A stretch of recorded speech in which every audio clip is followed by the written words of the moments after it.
So how many people ask for a discount, or how much is that kind of discount and maybe discount's the wrong word, but asking for a little bit of a deal or whatever.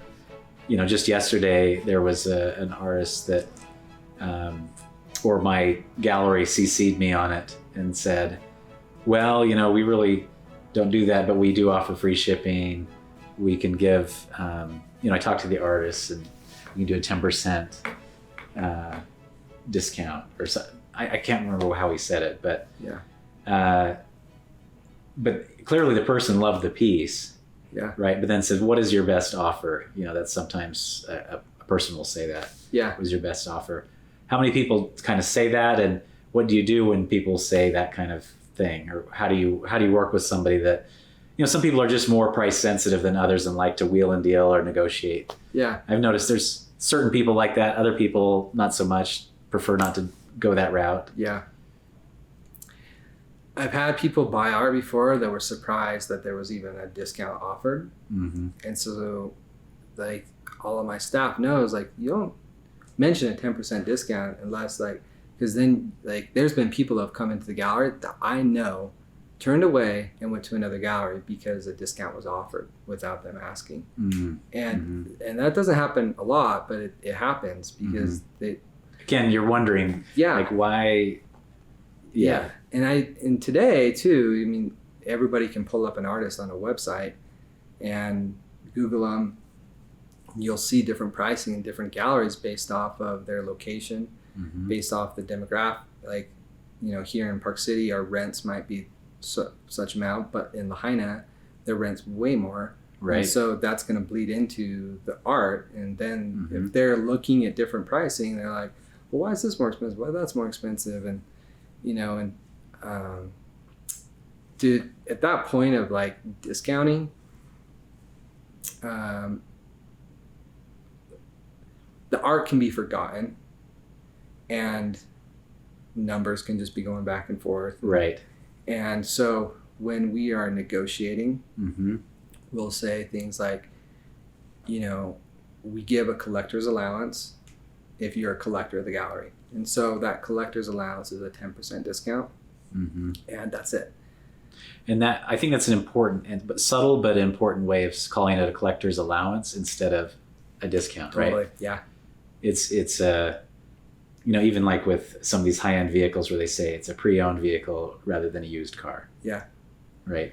Totally. There was, I don't know who told me this, but it was the first gallery I worked at. And I don't know if it was the gallery or a salesman or artist or what it was. And I was used to using percentages, and I know people are used to hearing percentages. And so I would use percentages based off of what the gallery was okay with. And I was like, don't ever use a percentage, because giving 10% off a $10,000 painting doesn't sound that big of a deal. But when you say, I can give you a collector's allowance of $1,000, that sounds like a huge deal. That's a big deal right there. And so they also will, everyone's been there where they are buying clothes and they see a 30% off sale and a 40% off sale. So immediately, I honestly think that people are trained to a good deal is 40% off. That is the training in the brain. So if you're going percentages, their brain's going to default just go, oh, I want 40% off. And they don't mean to be being rude to you at all. They just think that it's so common in the world of retail, of discounting and 30%, 20%. And so using collector's allowance, is a lot more powerful. Yes. Yeah. And then in that collector's allowance, always, always, always talk about the art again, because you can get caught up in numbers and stuff. It'd be like, yeah, I can give you a 10% collector's allowance, or vice versa, what we were just talking about. I can give you $1,000 collector's allowance to it. I know that this will be a work of art that will really enhance your collection. You use that word collection. You're like, oh, I'm a collector. Yes. It's well, and a lot of these people, like you say, are maybe first-time collectors, right? Maybe not, but I'm sure if people aren't necessarily coming to look for art, they're are the majority first-time collectors when they come, do you think? Or, because people collect stuff, but maybe not actual original work. They could have a few giclée prints and things like that. But Yeah. my experience, even with very large homes, some people just have very cheap art on there, and they might be coming here and getting their first piece, right? Yeah. So do you find that there's definitely an education that has to go on with it, right? Yeah. When you're kind of saying, hey, you're a collector now that you have original work. Yeah. Right. Yeah. So is there an education part to it too, as you're trying to build these collections? Have you seen people go from not knowing nothing, but then collecting, multiple pieces over the years as they come here? And yeah, there's, my brain's all over the place on that one. So there's so many art. Each one of the galleries is a different style, a different vibe. The way I love to say it, when people ask, like, why do you have multiple galleries? Like, why isn't it just one? mm-hmm. And my reply to them is each gallery has a different vibrational energy to it, Mm-hmm. where it evokes different emotion in a way. So it'll go maybe different homes, different types of people.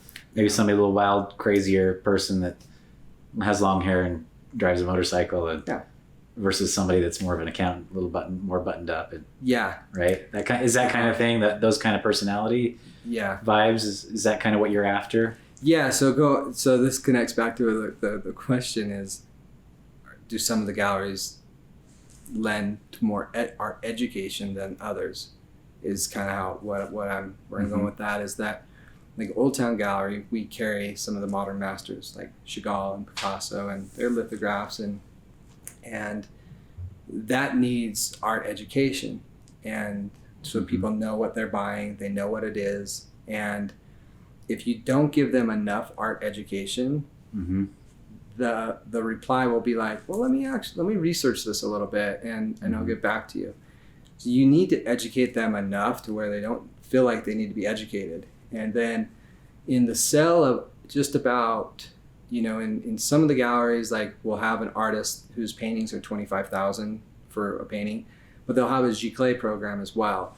And some people aren't like educated in the giclée world. Mm-hmm. And so before they ask the question, we're short on time anyways. We're social engineering, trying to figure them out. So as we're talking about the artist, we're educating them nonstop. Like education. So they know everything that they're buying. We know what all the normal questions are that they're going to have anyway.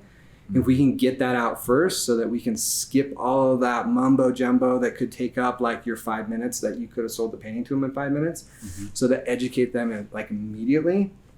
And it's not assuming that they don't know things or know more than you. It's just getting out as much information as possible so that they can just fill their brain, and this is what it is. Here's pricing, here's what it can do for you. We can ship it to you. And so education's huge, but there's also the fine line where you go too much on the education, you lose the magic of like, hey, this is a really phenomenal painting. See, there's a fine line there. Yes, yeah. Yeah, that's where we go back to the salesman that is the curator, that's just a talking person about art, and the salesman. And if you start just educating too much, a salesman will burn out to the point that that's a pet peeve of mine, where if I hear my sales staff just presenting art and they're not actually selling, it's just as like, hey, what are you doing? Like, are you selling today? Like, the ABCs always be closing. Like, come on. Uh-huh. And so do you think, just kind of getting sidetracked on, anecdotes about the artwork or this piece in general, instead of like questions about, hey, think about where this, like you were saying, where this goes into your home, start thinking about, where is this going to go? Yeah. Is that what you're saying in terms of that closing side of things, right? Yeah. Yeah. And so there's even like, let's say you mentioned something about the framing, and then you hear them say, oh, in the great room, where, and then you get an idea that there's lots of windows. And before they ask the question, like, oh, cool, just so you know, this artist uses a varnish. He actually does 5 different layers, and there's a UV protectant in that. And you're educating them. The mm-hmm. question may come up during the close, which can throw off the close because they had this question, but you actually already said it. And so to be on top of what could be, it's just a chess game. It's a fun chess game. Like, mm-hmm. like you're playing it and yeah.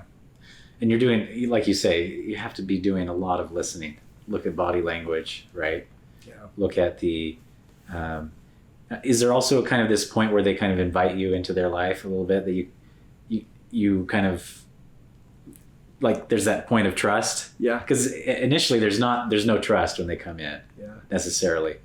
Are you trying to get that trust immediately when you're saying hi? Yeah, that first hello.